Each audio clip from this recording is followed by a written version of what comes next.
Bonjour à tous. Bienvenue à ce webinaire qui s'intitule l'EDI dans la recherche, fondements et applications. Un webinaire qui sera présenté là, par Tania Sabat. Euh, Juste avant d'y aller de l'avant là, puis de présenter Tania Sabat, euh, juste des petites disons, instructions. Premièrement, la présentation que vous verrez aujourd'hui sera partagée avec vous par la suite, ainsi que l'enregistrement là, du séminaire. Donc, un lien vous sera envoyé là, suite à l'événement là, dans les jours suivants. Par la suite, au niveau des questions, il y a un onglet questions-réponses dans Zoom, Q et R, où il est possible de venir poser vos questions. Donc, on vous encourage à les poser au fur et à mesure de la présentation et on pourra venir là, les couvrir et y répondre là, à la fin de la présentation. Donc, Tania Sabat est fondatrice et titulaire de la chaire BMO en diversité et gouvernance et professeure titulaire à l'École de relations industrielles de l'Université de Montréal. Ses expertises couvrent les domaines de la gestion de la diversité, du vieillissement de la main-d'œuvre, des différences de valeurs intergénérationnelles, des transformations de l'organisation du travail et des compétences du futur. Professeur Sabat collabore à d'importants projets de recherche avec des organismes publics et privés sur les questions d'équité en emploi et d'intégration des groupes sous-représentés sur le marché du travail. Elle est directrice responsable de l'EDI et siège au comité exécutif de l'OBIA et membre affilié au Centre des compétences futures, à Ivado, au Cerium et au CRIMT et au Diversity Institute. Tania Sabat dirige le pôle du Québec et des communautés francophones du Canada du portail de connaissances pour les femmes en entrepreneuriat, mené par le Diversity Institute de la Toronto Metropolitan University. Donc, ça, c'était la courte biographie. Donc, pour la longue, vous contacterez Tania pour avoir tous les détails. Donc, on est très heureux de l'avoir avec nous aujourd'hui pour en apprendre davantage sur l'EDI en recherche. Et je vais laisser Tania présenter maintenant. Très bien, un grand merci Martin. Merci à l'Axe donc Santé durable de l'Obvia de l'invitation. Merci aussi à toutes les personnes présentes d'être là. Je suis toujours évidemment très heureuse de parler d'EDI et encore plus quand je suis parmi des collègues universitaires, chercheurs, sachants, étudiants, probablement candidats au doctorat, puisque toutes les questions autour de la diversité, de l'équité puis de l'inclusion, évidemment, occupent une place centrale aujourd'hui dans la recherche, dans les équipes de recherche. Et donc, c'est le propos aujourd'hui, c'est de se pencher sur comment envisager plus d'importance à la question autour de l'équité, de la diversité puis de l'inclusion dans la recherche universitaire. Et je passerai donc en revue non seulement les fondements, mais j'espère vous donner des pistes aussi pour, dans les préparations des demandes de subventions, notamment dans les protocoles de recherche, à quoi il faut s'attarder, puis comment le faire. Alors, donc, EDI dans la recherche, fondements et applications.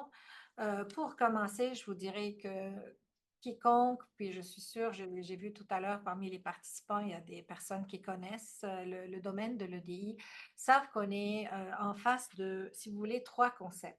Trois concepts qui, en fait, sont différents. Ils convergent en un certain sens, mais ils sont à la base différents et qu'il faudrait peut-être s'attarder 2 secondes pour bien les comprendre. Donc, d'abord, le concept de diversité fait référence à l'identité sociale, au fait qu'on se catégorise parfois nous-mêmes ou on se fait catégoriser dans des groupes sociaux, dans des groupes qui sont identitaires.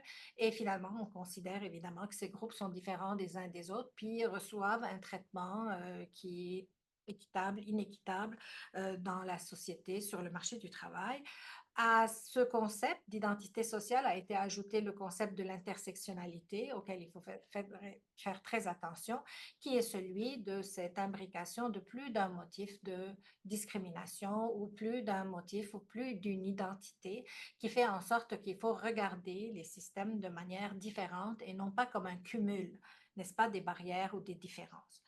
Le concept de l'équité fait davantage référence au concept de justice sociale. Donc, il repose sur cette idée qu'il faut traiter tout le monde de manière équitable, mais et qu'il faudrait aussi voir atteindre l'égalité des résultats et non seulement l'équité, n'est-ce pas, dans le traitement ou dans les moyens. Le concept aussi repose sur cette idée fondamentale de ce qu'on appelle la discrimination systémique, ce que ça veut dire que les systèmes tels qu'ils ont été ou tels qu'ils se reproduisent sont souvent eux-mêmes, et on parle des systèmes sociaux, des systèmes politiques, institutionnels, organisationnels, reproduisent aussi des cas d'inéquité auxquels on demande, les chercheurs, n'est-ce pas, de s'attarder de plus en plus. Et le concept de l'inclusion, c'est davantage un concept qui va s'attarder à cette antinomie, si vous voulez, entre l'unicité, où chaque individu a un trait de caractère, a un trait identitaire qui le distingue, donc l'unicité qui le rend unique, et le concept de l'appartenance, c'est-à-dire qu'on voudrait que les personnes appartiennent à un plus grand groupe. Donc, c'est la notion un peu de comment est-ce qu'on peut respecter l'unicité et l'appartenance en même temps. Est-ce que ce sont des concepts qui sont contradictoires ou pas? Et évidemment, aujourd'hui, on va beaucoup plus prêter de l'attention aux théories, par exemple, de prise de décision, qui montrent que plus on est face à des groupes qui sont diversifiés, mieux on peut anticiper, étudier, envisager des différences. Écoutez, un exemple très simple, il n'y a qu'à penser à l'intelligence artificielle et les biais que cela a introduit, par exemple, dans les reconnaissances faciales, vocales, etc. Ce sont des équipes diversifiées qui ont été mises en place pour pouvoir remédier donc à ces questions. L'avant-propos, encore une fois, quelques mots d'avant-propos. Donc, l'équité, la diversité et l'inclusion est régie par des lois et des règlements, notamment sur des questions, bien évidemment, on a la charte, mais il y a aussi sur les questions, par exemple, de l'emploi, où on a une certaine proactivité dans la manière de faire les choses. Puis dans les milieux universitaires, quand on réfère, par exemple, dernièrement au programme des chaires de recherche du Canada qui a obligé les universités à respecter une distribution dans des différents de quatre groupes visés, donc les femmes, les personnes racisées ou minorités visibles, les autochtones et les personnes qui sont en situation de handicap. Comment est-ce que le fédéral peut obliger des universités qui sont sous juridiction provinciale de le faire? Eh bien, c'est par le biais du programme, par exemple, des contrats fédéraux, puisqu'on donne de l'argent aux universités, donc on leur demande donc de respecter dans les conditions d'emploi des questions de représentativité. Donc, il y a des lois, il y a des règlements qui l'encadrent. Je vais y revenir un peu. Pourquoi? Parce que faut faire attention, l'EDI ne se substitue pas aux lois, ne se substitue pas aux chartes, et c'est en complémentarité qu'il faut les voir.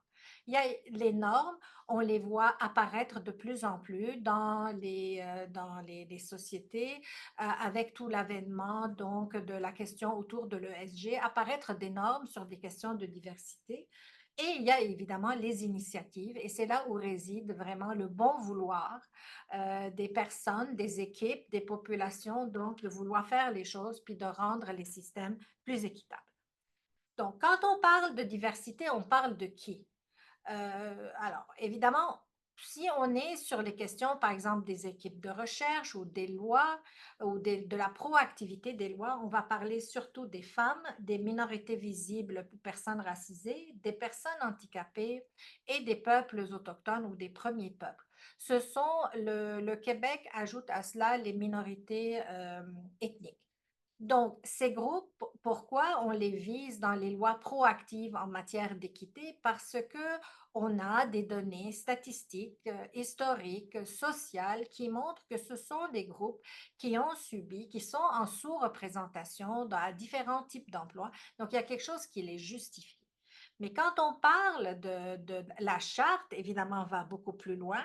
Elle va sur des questions d'identité de genre, d'orientation sexuelle, de statut civil, de l'âge, de la religion, des convictions politiques, du langage, de la condition sociale et même de la question si pour les femmes d'être enceintes. Donc, la question, quand vient le temps de parler des objets de recherche, bien entendu, on peut aller au-delà, mais je reçois souvent la question, mais on parle de qui? De diversité. Il faut faire la différence entre les groupes donc, qui sont couverts par des législations versus les groupes qui ont vécu ou qui sont plus vulnérables sur des questions évidemment de discrimination, sans mentionner l'importance de l'intersectionnalité des motifs, donc pour des personnes qui ont donc des identités, être une femme autochtone, être une femme noire, être donc une personne de la communauté noire handicapée. Donc, c'était des intersectionnalités de motifs auxquelles aussi il faut porter attention. On porte beaucoup plus attention à l'EDI, puis quand je parlais des normes, c'est parce qu'aujourd'hui, on se retrouve dans des protocoles, puis on se retrouve dans des conditions internationales, dans des conditions sociales qui affectent certainement la recherche, puis nos retombées de recherche, puisqu'on s'en va beaucoup plus faire du financement durable, des investissements durables. Donc, nos recherches ont besoin aussi d'alimenter toute la communauté, que ce soit la communauté en santé, en environnement, que ce soit dans les milieux organisationnels, des affaires, sur des questions de durabilité. Et donc, l'équité, la diversité et l'inclusion se trouvent dans deux des grands domaines qui sont aujourd'hui soumis à des normes de divulgation. Le capital humain, donc comment on développe le capital humain, ça prend de la diversité pour pouvoir le faire. Et en matière de gouvernance, puisqu'on montre que le leadership, et les études sont de plus en plus nombreuses, faites une petite recherche dans le Web of Science, vous allez voir qu'il y a au-delà de 500 études qui font le lien entre une diversité dans les équipes qui prennent des décisions, les équipes décisionnelles, et des retombées comme de la transparence, la gouvernance, le respect de l'environnement, la réduction, encore une fois, des gaz à effet de serre, une meilleure qualité de vie, climat-travail, etc. Et bien entendu, on revient toujours aux objectifs de développement durable qui sont ceux des Nations unies et donc qui sont là puis utilisés depuis 2015. Quand on regarde la recherche en général, pourquoi des critères en EDI? Des critères en EDI parce que les profils sociodémographiques se diversifient beaucoup dans la population active. Je suis sûre que beaucoup d'entre vous qui travaillent dans les domaines le savent déjà.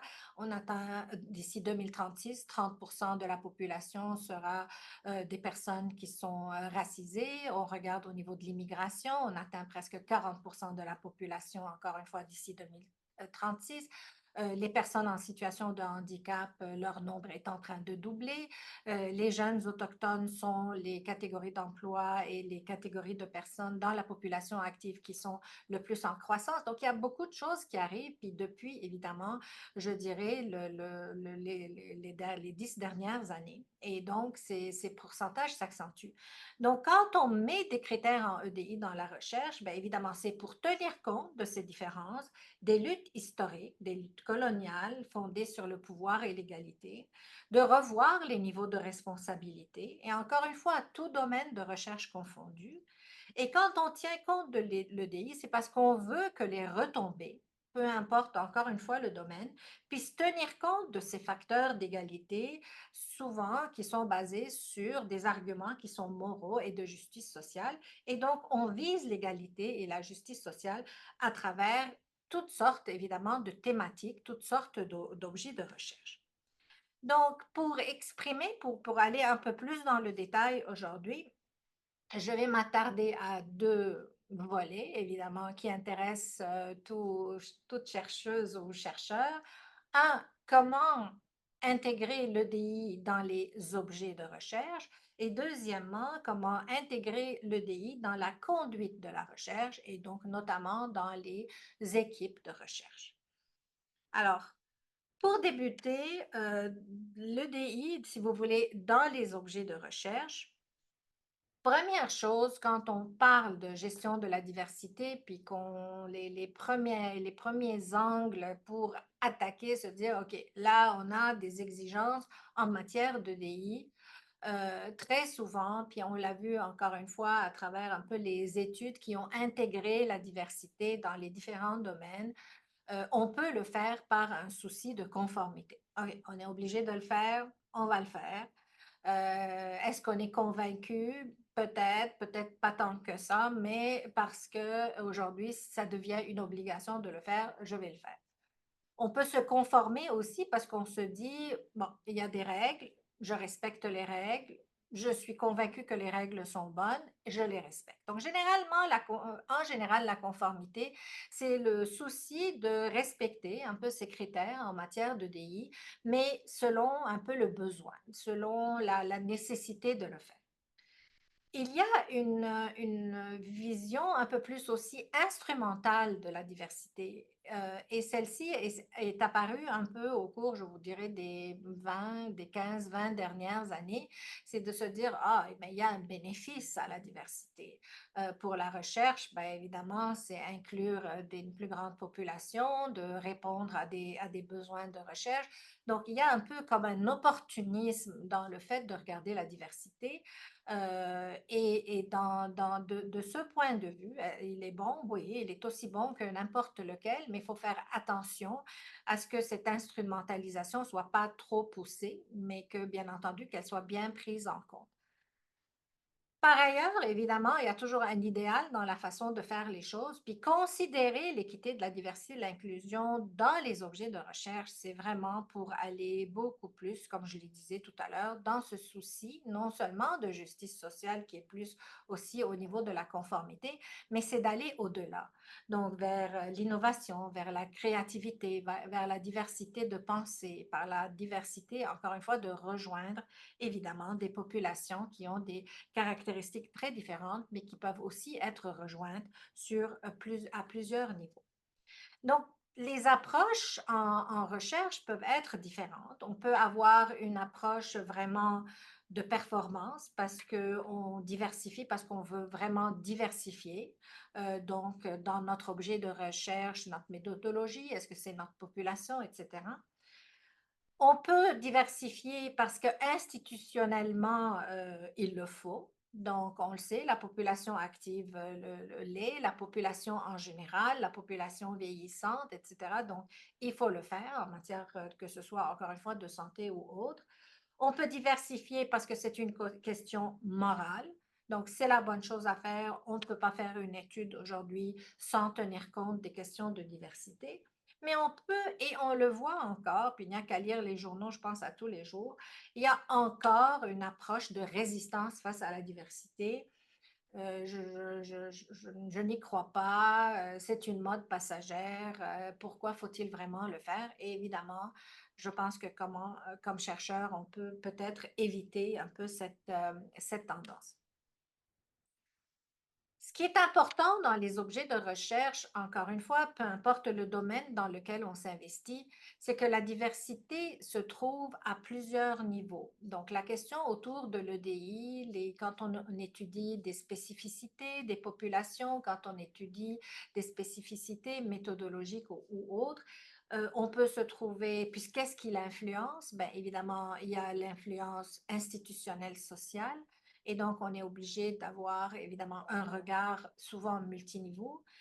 Le système de l'équipe, le système organisationnel, donc qui est au niveau de notre système de travail, et le niveau individuel, donc puisque chacun a ses caractéristiques, puis il y a aussi des barrières qui sont là. Donc, plus en détail, le niveau institutionnel va davantage référer aux barrières culturelles que l'on peut retrouver dans les sociétés, qui peuvent différencier des populations qui sont à l'étude.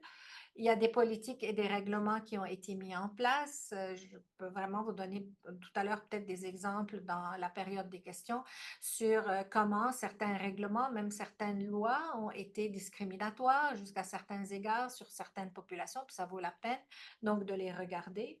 La question de la gouvernance, donc comment est-ce que la diversité peut être un apport? et dans justement la prise de décision, mais à tous les niveaux.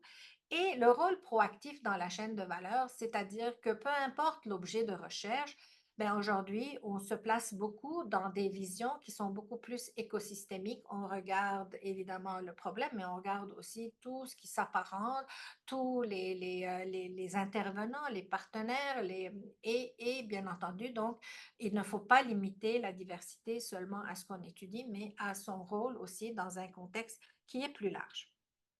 Si on regarde le niveau organisationnel, évidemment, ce qu'on est beaucoup, c'est comment est-ce que les intentions sont en train de produire ce respect ou cette volonté d'adhérer à la diversité, quelles sont les actions que l'on est en train de prendre et est-ce que nos comportements par rapport à notre façon d'étudier les différentes thématiques, de composer nos modèles de recherche, nos cadres théoriques que l'on est en train d'utiliser, est-ce que ça reflète vraiment cette véritable volonté de pouvoir regarder les choses avec des lentilles, avec un œil qui est un peu plus diversifié? Et quand on regarde, par exemple, sur la question des barrières dans l'arène de l'équité, de la diversité, de l'inclusion, eh bien, ça peut, encore une fois, venir des individus, ça peut venir des systèmes, mais ça peut venir aussi du climat et donc de l'environnement. Donc, on se place vraiment encore une fois, j'essaie de donner tous les cadres à partir desquels il est possible de réfléchir une thématique, à une question de recherche, et la façon comment on peut introduire, on peut s'assurer, encore une fois, qu'on fait la recherche avec la tradition scientifique sans aucun problème. C'est juste cette lentille de diversité qu'il va falloir ajouter, puis s'assurer que toutes les étapes, bien, quelque part, on les respecte. Quand on parle du niveau individuel, puis qu'on est à l'étude du niveau individuel, évidemment, on regarde toutes les discriminations, tous les cas de microagressions qui peuvent atteindre des individus, les luttes de pouvoir, les luttes de classe, les luttes de pouvoir entre évidemment des milieux sociaux, des milieux, des conditions sociales et des postures, évidemment, que l'on peut avoir. En résumé, si on veut regarder vraiment des exemples de démarches pour intégrer l'EDI aux objets de recherche, j'ai essayé un peu de me dire, bon, OK, comment est-ce qu'on peut, comment est-il possible d'aider justement des chercheurs à penser justement à travers cette lentille? Mais ça peut être dès les objectifs de recherche, dans la question de recherche, l'équité dans les résultats qui vont en sortir, dans l'échantillonnage. Comment est-ce qu'on collecte des données qui sont plus diversifiées? Est-ce qu'on a pris le soin d'analyser des biais qui peuvent s'introduire dans les données? Les méthodologies, est-ce qu'elles sont des méthodologies qui sont quand même, qui captent la diversité?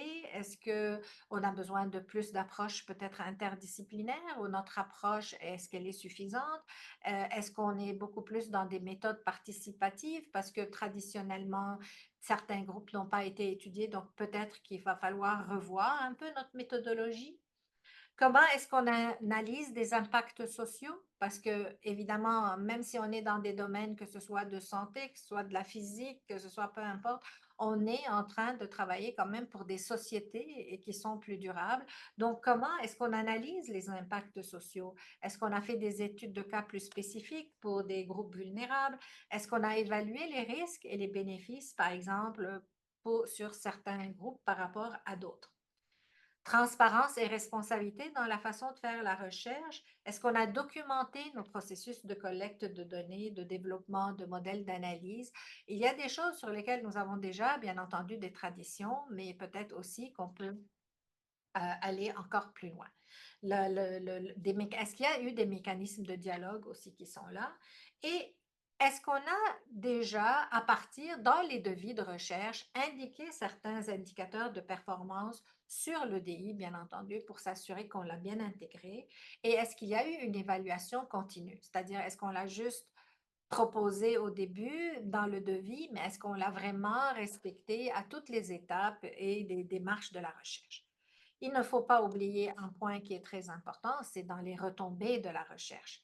Et c'est la meilleure manière de à travers les publications scientifiques, bien entendu, on est là quand même pour publier, mais on accorde, et d'ailleurs les organismes subventionnaires le font de plus en plus, une grande valeur sur la vulgarisation, la diffusion à plus grande échelle, mais surtout d'aller vers les gouvernements, vers les décideurs publics, justement pour les informer, par exemple, de diversité au niveau, par exemple, des résultats ou des attentes qu'on avait par rapport à d'autres, comment on peut sensibiliser les communautés, puis surtout ne pas oublier d'impliquer la société civile qui souvent reprend puis revendique bien, par exemple, certains règlements pour protéger certaines populations et d'autres. Un exemple très rapide que j'aime donner, on avait regardé par exemple comment on évaluait l'innovation. Pendant très longtemps,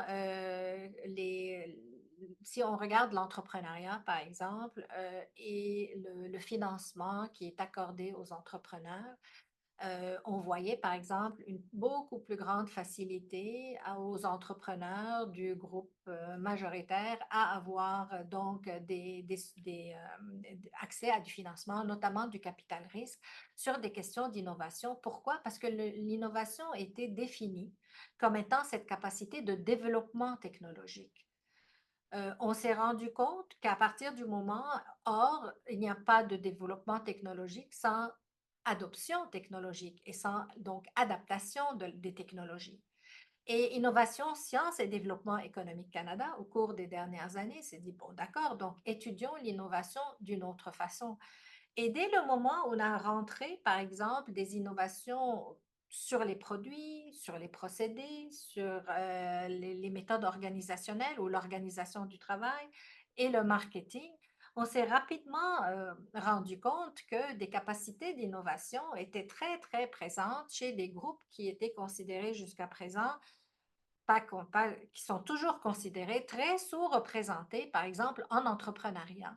Donc, ça corrige un peu des effets, encore une fois, de discrimination, finalement, qui ne sont pas justifiés, mais qui se rapportent à une seule manière de définir l'innovation. Donc, juste pour caractériser un peu comment on a la capacité, en tant que chercheur, de changer vraiment les choses. Dans les équipes de recherche, donc pour les prochaines minutes, donc je m'intéresse à l'EDI dans les équipes de recherche. Ça a été, par exemple, les premières initiatives dans les demandes de subventions. C'est la première chose dans certains concours où on a demandé aux chercheurs de montrer comment leurs équipes de recherche et comment allaient être diversifiées, puis aller avoir une attention, en tout cas, sur leur composition pour qu'ils puissent refléter une diversité, en tout cas la diversité des groupes. Alors, quand on parle de l'EDI dans les équipes de recherche, on s'apparente beaucoup plus à un milieu de travail parce que, bon, l'équipe de recherche, on est dans une situation contractuelle, on est dans des situations d'emploi, bien entendu, pas entre les collègues, mais à partir du moment où on recrute des étudiants, où on recrute des professionnels de recherche, on se retrouve évidemment dans une situation beaucoup plus d'employeurs-employés.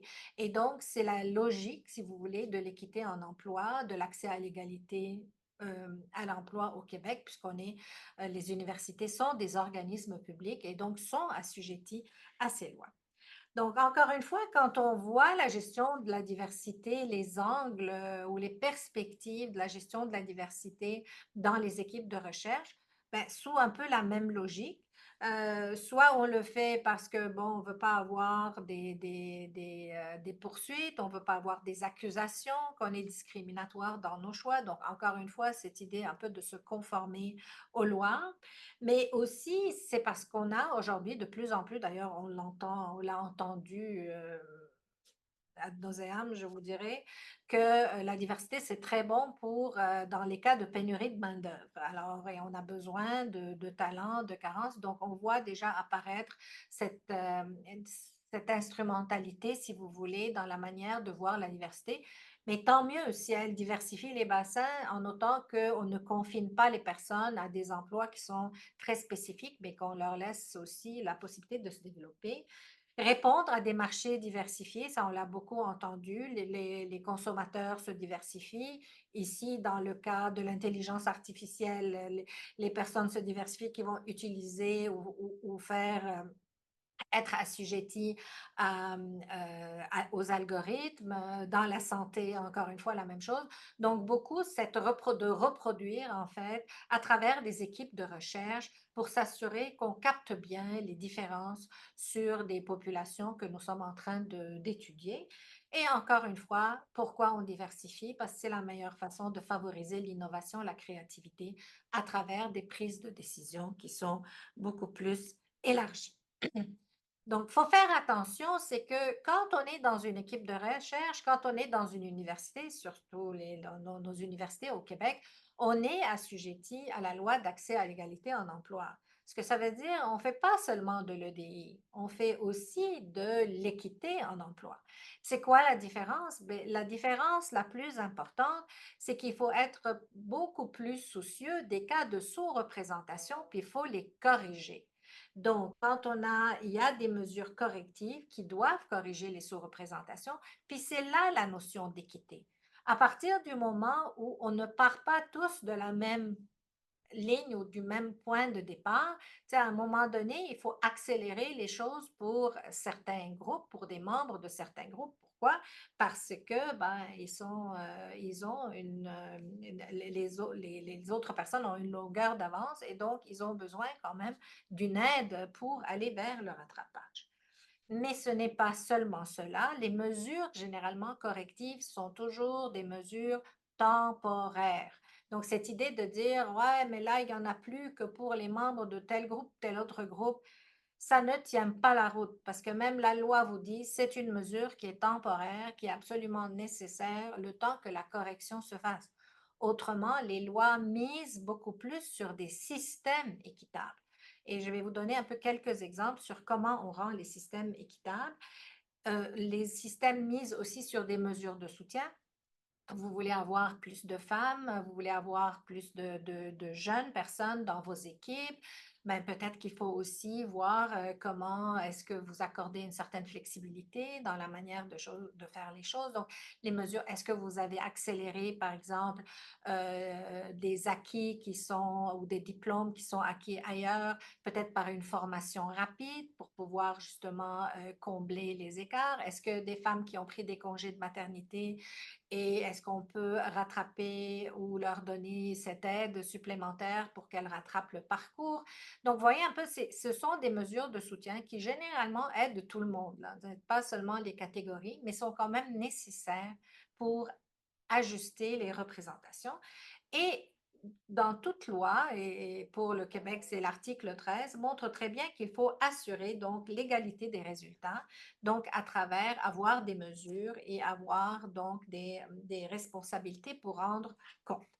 Alors, généralement, l'équité en emploi suit une démarche, puis souvent, dans les demandes de subventions, sans le présenter nécessairement comme ça, mais juste pour le faire, ben, ça prend quand même, il y a une démarche, c'est-à-dire il faut quand même d'abord avoir cette vision de vouloir le faire quand même un diagnostic autour de nous de, bon, est-ce qu'on a le potentiel? Est-ce qu'il y a les bassins ou pas? Donc, qu'est-ce qu'on va mettre de l'avant comme des initiatives spéciales pour pouvoir rejoindre plus de monde? Donc, il faut cibler des activités qui font en sorte qu'on va devenir tenir compte de ces diversités de groupes qui sont en sous-représentation, se fixer des objectifs, identifier des pratiques à réviser, puis je vais vous donner beaucoup d'exemples de pratiques tout à l'heure, mettre en œuvre donc des pratiques pour remédier aux sous-représentations. Peut-être qu'il faut accélérer certains recrutements, peut-être qu'il faut accélérer certaines formations. Autrement, il faut offrir l'équité des chances et ça, c'est à tout le monde. Identifier des parties prenantes qui vont être responsables et construire un tableau de bord pour les indicateurs. Gérer la diversité, gérer le délit doit se faire nécessairement dans un cadre de cohérence. Souvent, on pense, OK, gérer la diversité, c'est prendre le cours sur les biais. Non, c'est bien, mais c'est pas assez. Il y a les biais, si je comprends que je ne dois pas me référer à des effets de halo, première impression aussi, bon, je vais être correct. C'est pas assez. La gestion de l'EDI répond à des cadres normatifs, à des cadres théoriques, mais répond aussi à une cohérence dans la manière de faire les choses. Et là, je vous offre en une diapo comment être cohérent quand on gère la question de la diversité dans les équipes de recherche. Leadership et gouvernance, les personnes donc qui sont à la tête des équipes, euh, c'est important. Culture et valeurs que l'on déploie parce que même si on est dans une grande institution, puis on est dans un département, vous savez, il y a des cultures et des sous-cultures, puis la culture peut aller jusqu'à l'équipe ou le regroupement de recherche. Faire attention à nos systèmes de dotation, distribution de bourses, formation, affectation de projets spéciaux. Élargir les bassins, c'est généralement la question qui vient le plus souvent. Écoutez, j'ai essayé de diversifier, mais je n'ai pas trouvé. Il n'y a pas des personnes qui ont des compétences dans mon domaine, dans ce que je fais. Les études, l'une après l'autre, ont montré que c'est jamais une question de ce qu'on appelle le pipeline. C'est toujours une question de a-t-on cherché assez loin? A-t-on des critères qui éloignent des personnes inutilement? Avons-nous cherché à travers des bons terrains, à travers des associations, à travers des regroupements, sommes-nous sortis de nos réseaux directs, surtout en recherche? Vous savez, on travaille beaucoup dans des groupes qui ont des affinités. Est-ce qu'on a tenté de sortir de là? Diversité dans la chaîne de valeur. Les plus grosses équipes de recherche ou parfois quand on est dans des recherches d'infrastructures, ben, on travaille avec des partenaires, on travaille avec des philanthropes, on travaille avec la société civile, etc. Comment est-ce qu'on a diversifié aussi et comment on a aussi fait preuve d'exemplarité par rapport au système dans lequel on évolue? Et comment est-ce qu'on mesure et on contrôle? Donc, vous allez me dire, oh mon Dieu, c'est tellement complexe, je vais jamais m'en sortir. Non, si vous regardez puis vous pointez un objectif dans chaque ou une ou deux pratiques dans chaque, vous allez bien vous en sortir. Et au fur et à mesure, on va tout simplement ajouter. L'important, c'est pas de se concentrer sur une affaire. On se concentre parfois, par exemple, sur le recrutement, qui est très bien. Vous avez recruté étudiants, assistants, professionnels de recherche. Très bien, mais la suite, avez-vous la bonne culture pour que ces personnes restent? Avez-vous offert des formations pour qu'elles puissent le faire? Avez-vous mesuré, par exemple, avez-vous donné des rémunérations qui soient équitables? Donc, la question ne se peut jamais se limiter dans un seul cadran, mais il faut aller beaucoup plus donc sur l'ensemble des cadrans. Je termine avec des exemples, puis écoutez, je ne veux pas les énumérer, vous allez avoir accès à la présentation.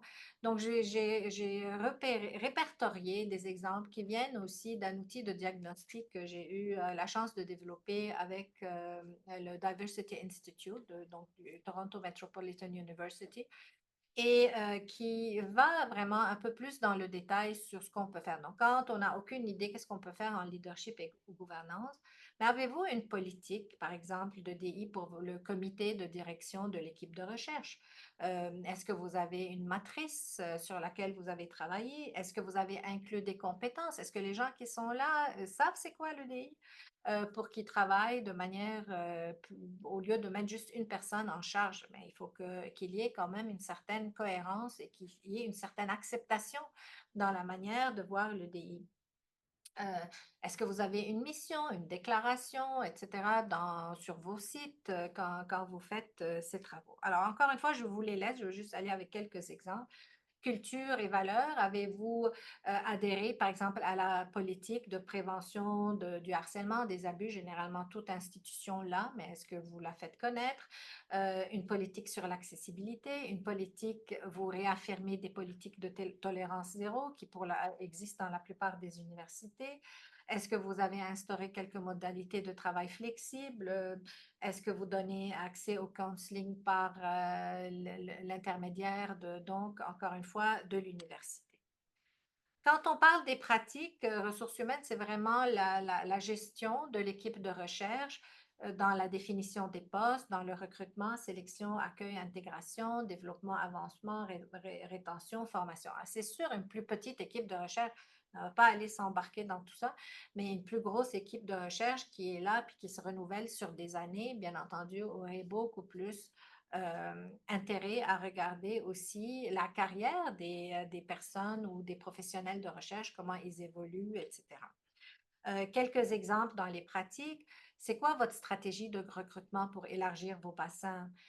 C'est quoi votre stratégie pour vérifier des qualifications, par exemple, pour justement élargir de la possibilité à des membres de groupes en sous-représentation? Votre comité ou les comités de sélection, les comités d'attribution de bourses, est-ce qu'ils sont diversifiés? Est-ce que vous vous assurez que vous avez une diversité dans les candidatures? Alors, encore une fois, ces éléments, donc c'est des questions non seulement que vous pouvez vous poser, mais quand vous montez, par exemple, votre programme ou votre, le justificatif sur la question de l'EDI, bien évidemment, vous prenez ce qui s'applique à votre cas. Moi, bien entendu, je suis allée de manière beaucoup plus générale. Sur la question de l'élargissement de bassin de candidature, j'ai touché un petit mot, mais par exemple, vous êtes dans certains secteurs, est-ce que vous participez de manière plus élargie à des initiatives sectorielles ou consultations de groupes qui sont en sous-représentation, collaboration à travers les institutions, etc. Terminer la diversité des chaînes de valeur, comment vous travaillez avec vos partenaires, la société civile, comment est-ce que vous prévenez les stéréotypes dans les médias quand vous en parlez, quand vous publiez. Donc, encore une fois, des éléments qui sont très importants. Et avez-vous établi quelques objectifs pour vous assurer que vous êtes sur la bonne voie? Et bien entendu, pas à la fin du processus, mais peut-être de manière étapiste à tous les peut-être par an, ou est-ce que c'est aux 6 mois? Ben, ça va dépendre de qu'est-ce que vous mettez donc de l'avant. Alors voilà, j'ai terminé, donc je suis prête donc pour vos questions.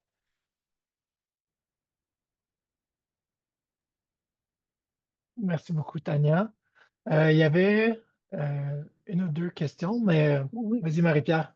oui, bon, je suis désolée, je suis la co-responsable de l'axe de santé durable avec Martin, puis je vais prendre la partie pour les questions. Donc, merci beaucoup, Tania, pour cette présentation là, fort instructive. J'ai appris beaucoup. Donc, on a une première question qui était sur le terme des personnes racisées.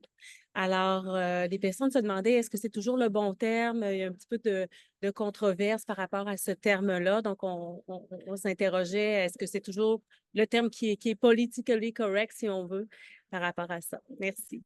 Oui. Écoutez, le terme que nous avons encore, c'est le terme minorité visible dans les lois. Donc, qui réfère à des personnes. Le terme minorité visible a été très fortement critiqué par les Nations unies à l'égard du Canada. Réfère à des personnes natives originaires de certaines régions, parfois c'est des pays, donc c'est comme pas la plus belle, disons, définition que l'on peut avoir. Et à un moment donné, c'est Statistique Canada qui, au cours des dernières années, est passé à personnes racisées. Je travaille beaucoup donc du côté plus anglophone du Canada pour qui racialized, c'est comme très, c'est parfait, ça passe, il n'y a pas de problème. J'ai procédé à quelques consultations à un moment donné où on avait des normes à établir pour le défi 50-30, donc avec le Conseil canadien des normes. Quand on avait des consultations dans les milieux francophones, souvent des personnes, donc communautés noires, des personnes d'origine chinoise, etc., n'aimaient pas du tout le mot racisé. Alors, et donc, en ce moment, Statistique Canada est en train d'utiliser racisé. Minorité visible reste dans les lois. Il y a eu tout un comité qui se penche dans les refontes des lois d'équité en emploi sur la terminologie. On n'est pas sorti de l'auberge encore. Merci. Puis je pense que ça vaut la peine de continuer de parler justement des termes parce que c'est très important dans ce domaine-là où beaucoup de confusion parfois entre certains termes. Une Peut-être autre que la question? recherche Oui. devrait se pencher là-dessus Oui, pour trouver une ça serait bonne. quoi c'est ça le terme le plus acceptable au niveau canadien. Donc, merci beaucoup. Une autre question, ben, commentaire qui était celui par rapport, on vous félicitait là, d'avoir abordé la question de l'instrumentalisation de l'EDI. Vous faites le lien aussi avec tous les débats dans les médias. Donc, de voir comment défendre une position entre l'instrumentalisation de l'EDI puis de carrément avoir un mouvement qui est réfractaire à l'EDI. C'est une réflexion là, de Virginie Manu, mais je me disais, vous, comme chercheur dans ce domaine-là, qui avez une très grande expertise, où sont les preuves, en fait? Hein? C'est souvent qu'on se demande, puis on a entendu critiquer beaucoup, ah, l'EDI, ça donne rien. Puis beaucoup de gens se sont servis de cet argumentaire-là. Vous, là, quelle peut être votre position puis votre façon de défendre ce domaine et tout ce que ça peut apporter? Ma position est cinglante par rapport à ça. Moi, je pense que quiconque va venir vous dire que à quoi sert sur la terminologie de l'EDI, moi, ça, honnêtement, est-ce qu'on va toujours parler d'EDI, un jour ne plus parler d'EDI? Ça, c'est pas, pour moi, c'est un débat sur les mots. Et comme je vous dis, le concept, il n'y a pas de concept EDI, c'est trois concepts complètement. C'est pour ça que je commence toujours par ça pour montrer que si jamais ça change. Bon, est-ce que pour moi, c'est l'équité qui reste. Bon, la question de la diversité, c'est un constat. OK? La diversité existe, ça, vous ne pouvez pas le renier. Et qu'il y ait des catégorisations sociales, vous ne vous pouvez pas non plus le renier. La question de l'équité, c'est ça qui est la question des systèmes, la question de l'équité dans les systèmes, ça reste névralgique, ça reste au cœur de la question donc de la correction. Puis généralement, j'ai essayé, j'ai fait d'ailleurs dernièrement, j'ai fait comme une genre de recension de toutes les critiques qui ont été faites de l'EDI, mais ça ne tient pas, ça relève beaucoup plus de l'incompréhension de l'EDI ou de l'incompréhension de ce qui est l'équité, surtout l'équité en emploi, l'équité dans les systèmes sociaux, beaucoup plus que... donc, on va comprendre je ne sais pas moi, transformer enfin, donner à certains groupes des privilèges. Il n'est pas question de donner des privilèges, c'est des mesures correctives temporaires quand vous avez des catégories de personnes qui ont subi des discriminations pendant des années, sinon des siècles. Alors, et puis c'est basé sur des données probantes. C'est pour ça, encore une fois, que je réfère aux lois, parce que les 4 groupes ou 5 groupes du Québec sont des groupes sur lesquels il y a eu des études qui montrent statistiquement, socialement, historiquement que des personnes ne sont pas au rendez-vous. Regardez autour de nous. Et puis, quand on parle d'une sous-représentation, c'est une sous-représentation à quelque chose.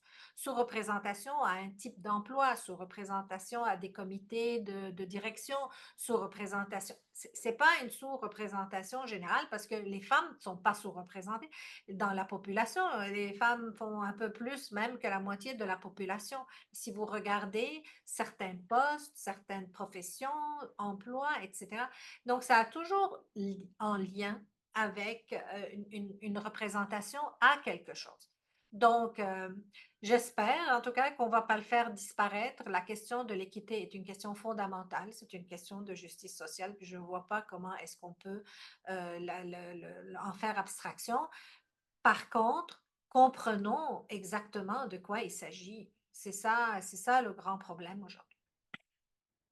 Merci pour votre explication, votre prise de position. On aime bien ça à l'Obvia, là, vraiment qu'on nous explique, qu'on démystifie ces grands enjeux de société. Puis j'aime beaucoup aussi le fait que vous rameniez que c'est temporaire. Hein, c'est temporaire. Il y en aura pour tout le monde, c'est ça. Exact. Les mesures de correction sont des mesures, et dans la loi, sont mentionnées comme étant temporaires jusqu'à correction de la sous-représentation, bien entendu. Mais après, ce qu'on espère, c'est que les systèmes deviennent équitables pour ne plus avoir à s'en soucier. Ça, c'est évidemment dans un monde idéal. Bien, merci. Puis peut-être il y avait un dernier commentaire qui venait d'un étudiant-chercheur, de quelqu'un qui commence sa recherche actuellement.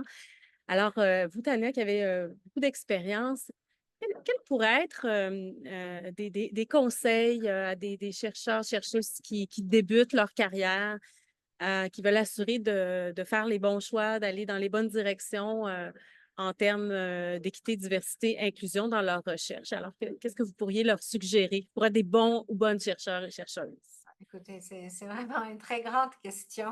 D'abord, peut-être suivez vos directeurs ou vos directrices de recherche. Mais je vous dirais que sur la question de l'EDI ou sur la question un peu de comment le respect de la diversité, moi, je vous dirais, j'ai essayé justement de résumer ça un peu dans le tableau, dans le sens où il faut, d'abord, il faut vraiment le vouloir et il faut le croire. Donc, commencer à regarder ce qui explique les différences.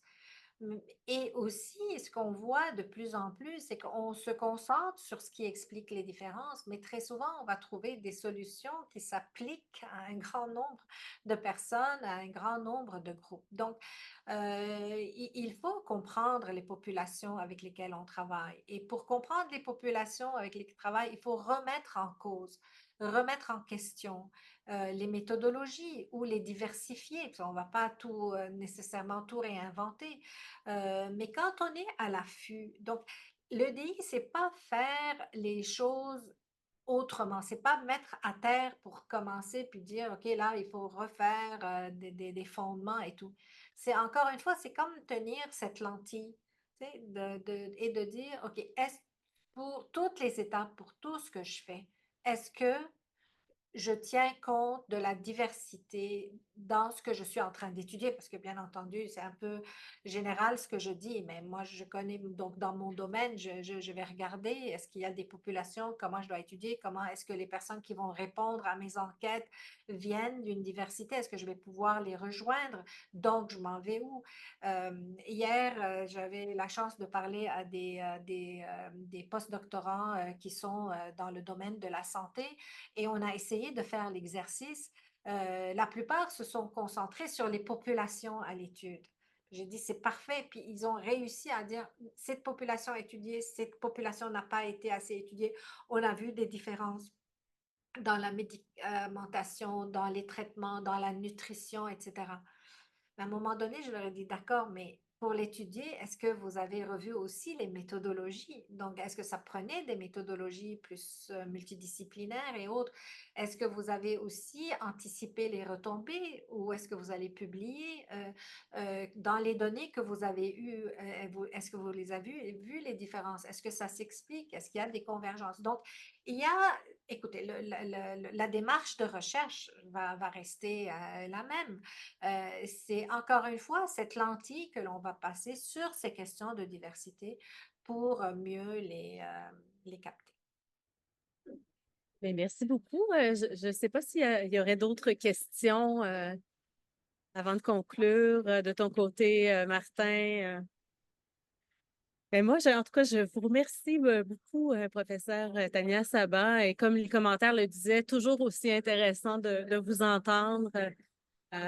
On est bien heureux de vous avoir eu ce midi. Et ben, on vous souhaite une bonne continuation dans vos recherches. Et merci à toutes les personnes participantes. Donc, la présentation va être rendue disponible euh, pour l'enregistrement sur le site de l'Obvia. Vous allez recevoir l'information sur eux. Donc, merci encore. Eh bien, Et, avec un grand plaisir. Merci encore une fois de l'invitation. Ça me fait toujours grand plaisir de parler aux collègues chercheurs, puis surtout aux membres de l'OBIA. merci, Merci. Tania, et à très bientôt. Au revoir, tout le monde.